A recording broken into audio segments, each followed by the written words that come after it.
గౌరవ జాతీయ పార్టీ అధ్యక్షులు చంద్రబాబు నాయుడు గారికి, రాష్ట్ర పార్టీ అధ్యక్షులు పల్లా శ్రీనన్నకి, 1982 బ్యాచ్ సీనియర్ నాయకుల దగ్గర నుంచి 20-25 జూనియర్ బ్యాచ్ల వరకు ఈ సమావేశానికి పెద్ద ఎత్తున వచ్చేసిన ప్రజలకు, నాకు ప్రాణ సమానమైన తెలుగుదేశం పార్టీ కార్యకర్తలకు మీ అందరికీ నా హృదయపూర్వక నమస్కారం. తిరుమల తొలి గడప దేవుని గడప, ఒంటిమిట్ట రామస్వామి ఆలయం, ఆమీన్ పీర్ దర్గా, మరియాపురం చర్చ్ ఉన్న పుణ్యభూమి ఈ గడప. పౌరుషం, ఆత్మీయత, మహిళల్ని గౌరవిస్తాం నేర్చుకోవాల్సిన గొప్ప గడప ఈ కడప. మాస్ జాత్ర మహానాడు అదిరిపోయింది. పౌరుషాల గడ్డపై పసుపు జెండా రెపరెపలాడుతుంది. దేవుని గడప కడపలో పసుపు పండగ నిర్వహిస్తాం. నా అదృష్టంగా నేను భావిస్తున్నా. 2024లో మాస్ విక్టరీ మనందరం చూసాం, చరిత్ర కూడా తిరిగి రాశాం. 94% స్ట్రైక్ రేట్ అంటే 175 నియోజకవర్గాల్లో 164 స్థానాలు మన కైవసం చేసుకున్నాం. ఇది ఒక రికార్డు కాదు, ఆల్ టైమ్ రికార్డ్ అని సభాముఖం మీకు తెలుపుతున్నా. ఇది తెలుగుదేశం పార్టీ కార్యకర్తల నాటు దెబ్బ. జెండా బీకేస్తా అన్నారు, వాళ్ళు ఇప్పుడు పార్టీ కార్యాలయానికి టూలెట్ బోటు పెట్టుకుని పారిపోయే పరిస్థితి. పార్టీ లేకుండా చేస్తా అన్నారు, అడ్రస్ లేకుండా పోయే పరిస్థితి. వై నాట్ 175 అన్నారు, ప్రజలు ప్రతిపక్ష హోదా కూడా ఇవ్వని పరిస్థితి. మన బొమ్మలు పెట్టి బాక్సింగ్ చేశారు, ప్రజలే ఇప్పుడు ఫుట్బాల్ ఆడుకునే పరిస్థితి. ఏ తప్పు చేయని మన అధినేత చంద్రబాబు నాయుడు గారు బంధించారు. ప్రజలు ఏకంగా ఆ నాయకుడిని ప్యాలెస్ లో పెట్టి తాళాలేసి లాక్ చేసే పరిస్థితి. మన నాయకులు ట్రెండ్ ఫాలో అవ్వరు, ట్రెండ్ సెట్ చేస్తారు. సినిమా స్క్రీన్ అయినా, పొలిటికల్ స్క్రీన్ అయినా ఆయన ఒక లెజెండ్. ఆయన పేరేంటి? విశ్వవిఖ్యాత నట సార్వభౌమ స్వర్గశ్రీ నందమూరి తారక రామారావు గారు. ఎన్టీఆర్ అంటే 3 అక్షరాలు కాదు, ఎన్టీఆర్ అంటేనే ఒక ప్రభంజనం. ఆయనే రాముడు, ఆయనే కృష్ణుడు, ఆయనే భీముడు, ఆయనే అర్జునుడు, ఆయనే కరుణుడు, ఆయనే ప్రజల గుండెల్లో దేవుడు. పార్టీ పెట్టిన 9 నెలల్లో అధికారంలోకి రావటం ఒక చరిత్ర. దేశానికి సంక్షేమం అనే పదాన్ని పరిచయం చేసిన వ్యక్తి అన్న ఎన్టీఆర్. 2 రూపాయలకి కిలో బియ్యం, 50 రూపాయలకి హార్స్ పవర్ విద్యుత్, జంతా వస్త్రాలు, పక్కా ఇల్లు, గురుకుల పాఠశాలలు, మధ్యాహ్న భోజనం, ఇట్లా చెప్పుకుంటే రోజంతా పడుతుంది. అన్న ఎన్టీఆర్ చేసిన సంక్షేమ కార్యక్రమాలు చెప్పేదానికి. సంక్షేమంలోనే అన్న ఎన్టీఆర్ ఒక బ్రాండ్. ఇంకా తెలుగువారు ప్రపంచం మొత్తంలో పెద్ద పీట వేసింది మన బ్రాండ్ సిబిఎన్. సిబిఎన్ అంటే డెవలప్మెంట్, సిబిఎన్ అంటే సంక్షేమం, సిబిఎన్ అంటే మనందరి ధైర్యం. అప్పుడు ఐటీ, ఇప్పుడు ఏఐ, అప్పుడు హైటెక్ సిటీ, ఇప్పుడు క్వాంటమ్ వ్యాలీ, అప్పుడు సైబరాబాద్, ఇప్పుడు అమరావతి. చాలని 200 రూపాయల పెన్షన్ని 2000 రూపాయలు పెంచారు. ఇప్పుడు భారతదేశంలో ఏ రాష్ట్రం ఇవ్వని విధంగా 4000 రూపాయల పెన్షన్ మన చంద్రన్న అందిస్తున్నారు. అన్న క్యాంటీన్, డ్వాక్రా, దీపం, పేదల చిరునవ్వు మన నాయకుడు చంద్రబాబు నాయుడు గారు. మనకి ప్రతిపక్షం కొత్త కాదు, మనకి అధికారం కొత్త కాదు. 2019 నుంచి 24 వరకు విధ్వంస పాలన మనందరం చూసాం. ప్రశ్నిస్తే కేసులు, నా పైన కూడా 23 కేసులు పెట్టారు. పోరాడితే ఏకంగా అరెస్ట్ చేశారు. వేదిక మీద చాలా మంది నాయకుల్ని ఆనాడు అరెస్ట్ చేశారు. ఎన్ని ఇబ్బందులున్నా, ఎన్ని కేసులు పెట్టినా మనం ఆనాడు ఒకే డైలాగ్ చెప్పాం. ఏంటది? ఆ డైలాగ్ ఏంటి? తగ్గేదే లేదు.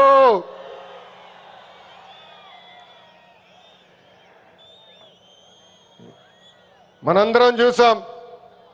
ప్రత్యర్థులు దాడి చేసిన, తొడగొట్టి మీసం మిలేసిన అంజిరెడ్డి తాతనే మనందరికీ దమ్ము. కత్తితో దాడి చేసి తల నుండి రక్తం కారుతున్నా ఏకంగా పోలింగ్ బూత్ లో కూర్చుని చివరి ఈవీఎం సీల్ పడే వరకు పోరాడిన మన అక్క మంజుల గారే మన ధైర్యం. కత్తి మెడపై పెట్టి వాళ్ళ నాయకుడికి ఒక్కసారి జై కొట్టమంటే జై చంద్రబాబు నాయుడు, జై తెలుగుదేశం అని ప్రాణాలు కోల్పోయిన తోట చంద్రయ్య మనందరికీ స్ఫూర్తి. వేదికమైన ఉన్నారు. పార్టీ కోసం పోరాడి ఆనాటి పాలకులు వ్యతిరేకంగా మాట్లాడినందుకు ఆయన కన్ను పొడిచి కంటి చూపు పోయినా జై తెలుగుదేశం మన గాంధీ గారే ఈ రోజు మనందరి సత్తా. విధ్వంస పాలనలో రాష్ట్రం తీవ్రంగా నష్టపోయింది. ఆంధ్రప్రదేశ్ను ఏకంగా అప్పుల ప్రదేశ్గా మార్చేసింది గత ప్రభుత్వం. ఒక్క కొత్త కంపెనీ తీసుకురాకపోగా ఉన్న కంపెనీల్ని పక్క రాష్ట్రానికి తరిమేసే పరిస్థితి మనందరం చూసాం. 1000 రూపాయలు పెంచేదానికి 5 సంవత్సరాలు వాళ్ళు తీసుకున్నారు. ఏకంగా జే బ్రాండ్ లిక్కర్తో విషం కంటే ప్రమాదమైన మద్యం అందించి 30,000 మందిని చంపి 1,000 కోట్ల రూపాయలు ధనాన్ని లూటీ చేశారు. అందుకే రాష్ట్రాన్ని కాపాడుకునే దానికే కూటమి ఏర్పడింది. ప్రజల కోసం గౌరవ ప్రధానమంత్రి నరేంద్ర మోడీ గారు మన చంద్రన్న జనసేన అధినేత, నాకు అన్న సమానమైన పవనన్న అందరూ అజెండాలు పక్కన పెట్టుకొని పని చేశారు. ప్రజలు మన్ని ఆశీర్వదించారు, కూటమిని ఆశీర్వదించారు. ప్రజాప్రభుత్వం ఈరోజు ఏర్పడింది. ఎన్ని ఆర్థిక ఇబ్బందులున్నా ఇచ్చిన ప్రతి హామీ కూటమి ప్రభుత్వం నిలబెట్టుకుంటూ ముందరికెళ్తుంది. దేశంలో ఏ రాష్ట్రంలో ఇవ్వని విధంగా వృద్ధులకి 4,000 రూపాయలు, వికలాంగులకి 6,000 రూపాయలు, ఏకంగా బెడ్కి పరిమితం అవుతే 15,000 రూపాయలు ప్రతి నెల పెన్షన్ ఇచ్చి ఆదుకుంటుంది కూటమి ప్రభుత్వం.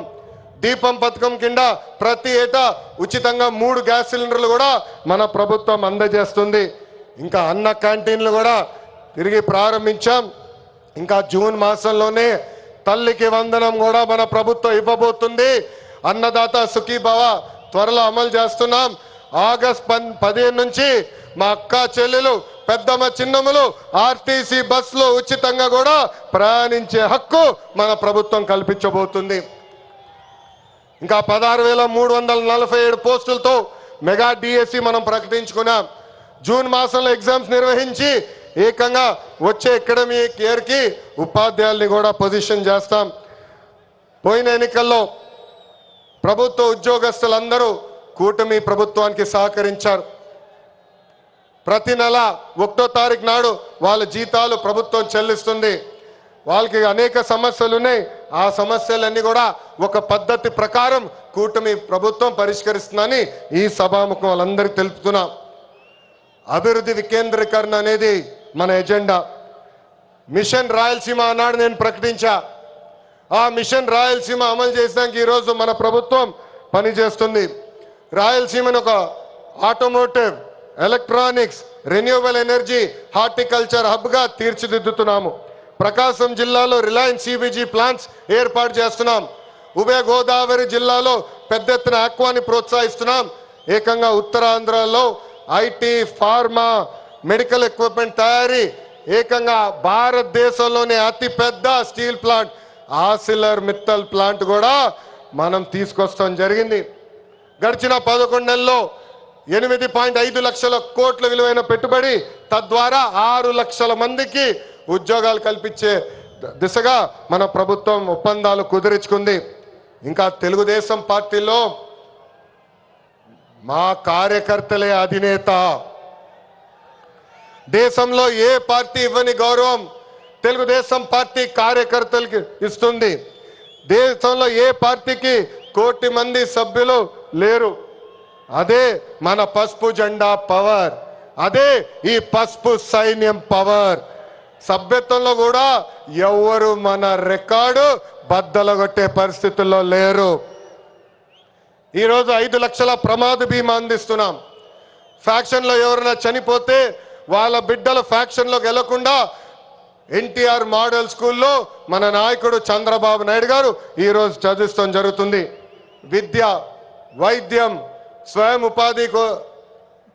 ఉపాధి ఇలా 140 కోట్ల రూపాయలు కేవలం కార్యకర్తల సంక్షేమం కోసం ఖర్చు పెట్టిన పార్టీ తెలుగుదేశం పార్టీ. నేను స్వయంగా వైసీపీ హయాంలో ఇబ్బంది పడిన కుటుంబాలని కలుస్తున్నా. ఒక్కొక్కరిని కలిసి వాళ్ళకైనా సమస్యలు ఉంటే మేము పరిష్కరిస్తున్నాం. అంతేకాదు మన అధినేత చంద్రబాబు నాయుడు గారు కానీ నేను జిల్లాకు వచ్చినప్పుడు ప్రభుత్వ కార్యక్రమానికి వెళ్లే ముందల ఆనాడు మేము ఇచ్చిన హామీ మేరకు ముందల ఉత్తమ కార్యకర్తలు కలిసిన తర్వాతనే ప్రభుత్వ కార్యక్రమాలకి మేము వెళ్తాం జరుగుతుంది. నేను సీనియర్ని జూనియర్ని సమానం గౌరవిస్తా, కానీ పనిచేసే వాళ్ళని ప్రోత్సహిస్తా. ప్రతి కార్యక్రమంలో కార్యకర్తలు భాగస్వామ్యం అవ్వాలి, కలిసికట్టుగా పనిచేయాలి. మన చేస్తున్న సంక్షేమ అభివృద్ధి కార్యక్రమాలు ప్రజల్లోకి తీసుకురావాల్సిన అవసరం చాలా చాలా ఉంది.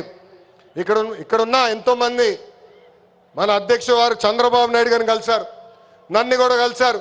పాదయాత్రలో లక్షలాది మంది నాతో ఏకంగా ఫోటోలు దిగారు. ఈ సభాముఖంగా వైకాపా కార్యకర్తలు ఆలోచించమంటున్నా, ఏనాడైనా మీ నాయకుడు మిమ్మల్ని కలిశాడా?